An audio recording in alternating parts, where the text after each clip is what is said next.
Estamos de regreso aquí en Ángulos, platicando acerca del presupuesto que, como nos platicaba el diputado Salvador Rizo Castelo, se va a presentar este martes a la Comisión de Hacienda y se espera que en las próximas horas o tal vez días antes del día 15 se defina si se aprueba el presupuesto ya modificado o el proyecto de Emilio González Márquez, se va a modificar, ¿no? Se va a aprobar el modificado, pero hay que ver también si el gobernador ejerce o no su capacidad y facultad de veto. Ha dicho que no.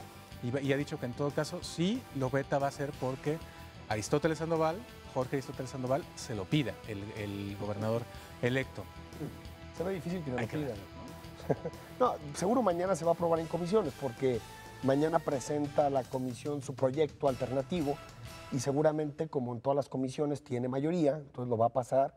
Y hay que ver, según lo que presenta, hay posibilidades de veto. Si hay un cambio indiscriminado en algunos lugares que son sensibles, lo más seguro es que veamos un veto. Ya vimos que Emilio no le tiene miedo, 2 años lo hizo, y si le cambian en lugares donde él cree que son estratégicos para su proyecto presupuestal, yo no dudo de que lo vaya a vetar. Pues sí, y digo, por otra parte, también hay que tener presente estos efectos que puede tener esta ley que busca regular los gastos de los estados y que podría afectar lo que está sucediendo acá. Sí, ese es un asunto. Pero fíjate, la que ya entró en vigor, bueno, no entró en vigor, perdón, sino que fue aprobada, fue la ley de contabilidad gubernamental, que por lo menos nos ayuda a decirle a las cosas por su nombre. Porque ahora los estados y muchos municipios lo que hacen es que a la deuda le ponen nombres muy, muy extravagantes o muy difíciles para que tú no la detectes en el presupuesto. Como crédito quirografario, exactamente. O sea, a partir de la ley de contabilidad gubernamental, todos los, digamos, la nomenclatura va a ser la misma para pedir deuda, para pagar intereses. Digo, todavía sabemos de algunos estados que han tratado de mantener las tasas de interés reservadas como información confidencial, porque lo que hacen es negociar una tasa de interés más alta con el banco y quedarse con el diferencial. Todo ese tipo de cosas, lo que hace la ley de contabilidad gubernamental es ponerle en cintura y llamarle a las peras, peras y a las naranjas, naranjas. Que eso fue todavía de Calderón, ¿verdad? Esa todavía fue la propuesta de Calderón, su segunda iniciativa preferente. Así es, esta simplificación, ¿no? Que básicamente lo que busca esta ley es hacer una simplificación y que haya, se puede explicar con una simplicidad enorme, ¿no? Una sencillez absoluta, en 3 cifras, un balance general de las finanzas públicas de un estado, ¿no? Y eso ya da bastante transparencia. Por otra parte, también no podemos soslayar el hecho de que los presupuestos y estas negociaciones se enmarcan en negociaciones mucho más amplias.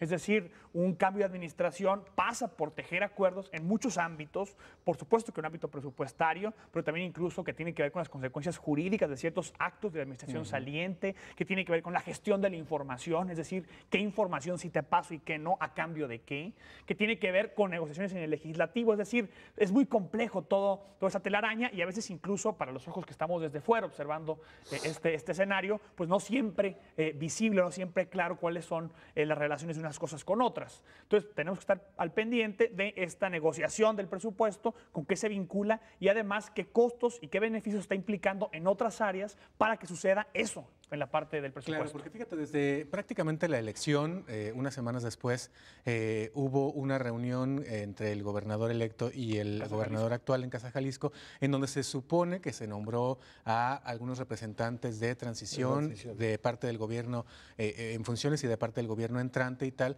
pero luego resulta que ese no era el equipo de transición y que apenas van a negociar que haya un equipo de entrega-recepción ya como tal, que sí participe de la transición, ¿no? Es decir, que acuerde con el nuevo gobierno lo que va a pasar y que empiece a recibir ya la información. Y muchos de los que queden en ese equipo, por supuesto, formarán parte del equipo de gobierno de Aristóteles Sandoval. Pero eso apenas se va a empezar a conformar y se dice que a lo mejor los primeros días del próximo año todavía faltan 2 meses y medio, Ricardo. O sea, todavía la fecha en que tome posesión Aristóteles tampoco es tan cercana.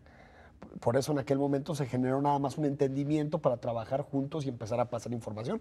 Pero como dijo Germán iniciando el programa, son 8 meses. La distancia es enorme. Es 11-12% de todo tu periodo lo que pasa en transición. Yo creo que es enorme y tiene que ser revisado. Pero hay un tema que yo creo que es fundamental. Este gobernador recibió carretadas de recursos. Y hay que verlo en cómo aumentaron los presupuestos. Inició en 2007 con un presupuesto que él no negoció, pero un presupuesto que seguramente, como estamos discutiendo ahorita, pactó con Paco Ramírez Acuña, por lo menos algunos gastos, algunos rubros, con 48,000 millones de pesos. y está yéndose con uno de 79,000 millones de pesos. Estamos hablando que aumentó 31,000 millones de pesos. Estamos hablando del 65% en términos absolutos y un 42% en términos reales. ¿Cómo es posible que aparte de eso la deuda haya aumentado de 4,500 millones a casi 20,000 millones de pesos en este sexenio? ¿Cómo es posible que tu presupuesto aumente tanto y también tu deuda tenga que aumentar? ¿Dónde está justificado eso? Claro. Yo creo que eso es una grave herencia que nos deja Emilio, el gasto y un barril sin fondo, un gasto absoluto. Sí, porque hay que decir que dentro de esa bolsa también hay recursos federales que históricamente han llegado en estos 6 años a Jalisco, los más altos, que tienen que ver con excedentes petroleros, etcétera, que han apoyado efectivamente muchas cosas, entre otros programas federales para dar, por ejemplo, el apoyo 70 y más, para hacer carreteras, para hacer obras, etcétera, etcétera. Y bueno, efectivamente, además de lo más que recaudó, más lana le llegó al gobierno de la federación y todavía hay deuda. Yo creo que ahí no creo que sea un asunto exclusivo de este gobierno, sino que podría verse hacia atrás y podría verse también de manera comparada con otros gobiernos de otras entidades que han sido mucho más irresponsables en el manejo de la deuda. Lo que quiero decir es que es un problema estructural, es un problema de diseño institucional de nuestra Constitución. Tiene que ver con qué candados y qué contrapesos tienen los gobernadores y los congresos que se han vuelto virreyes de sus territorios. Claro, ahora, ese es el asunto de fondo. Porque luego efectivamente hay un pleito con el legislativo, pero luego no pasa nada porque te meto el presupuesto y gasto lo que yo quiero. Es exactamente esto que se ha mencionado mucho de que el federalismo mexicano ha derivado en federalismo, como dijo célebremente Genaro Borrego, y que fue gobernador de Zacatecas, sabía lo que hablaba, y entonces lo que hay que ver es cómo reformamos esas instituciones para que los gobernadores tengan contrapesos y por ende no sean irresponsables suscribiendo deuda. Y por otra parte, otro tema fundamental es no solamente tenemos que generar presupuestos de egresos, sino también que presupuestos de ingresos reales, donde los propios gobiernos estatales se acerquen recursos, no por la vía de la deuda, sino por la vía de la captación fiscal. Y por otra parte también, evaluar los presupuestos. Es decir, hace falta en el paso previo al presupuesto, es decir, con qué lo alimentas de dinero y cómo evalúas lo que sí hiciste. Porque tenemos en todo el país muchísimos recursos, en muchísimos gobiernos de todos los signos partidistas, que no sabemos bien a bien qué fue de ellos. Claro, y la fiscalización, Germán, ¿no? Porque luego resulta que en el asunto, por ejemplo, de los Juegos Panamericanos no hay una sola observación y resulta que la cuenta pública del 2009 del gobierno del Estado está limpiecita y no hay ni una irregularidad en el manejo financiero. Así es. Eso es inexplicable. Lo dices muy bien, Germán. Es un federalismo de menores de edad, ¿no? De gobernadores que reciben dinero del Poder Federal, del gobierno federal, que gastan expensas sin ningún control, pero que no recaudan nada. Datos. Solo en Jalisco, de los 79,000 millones que se van a gastar, solo 2,500 millones los recauda el Estado. ¿Cuál es el incentivo para el gobernador a hacer buenas relaciones con el presidente de la República para que le esté mandando buenas carretadas de recursos, tener una bancada de diputados más o menos fuerte en San Lázaro, que sea como un lobby de presión para el presidente de la República para hacerse de recursos? Entonces los criterios para determinar el presupuesto son criterios políticos y no son criterios de eficiencia de gasto ni criterios de recaudación.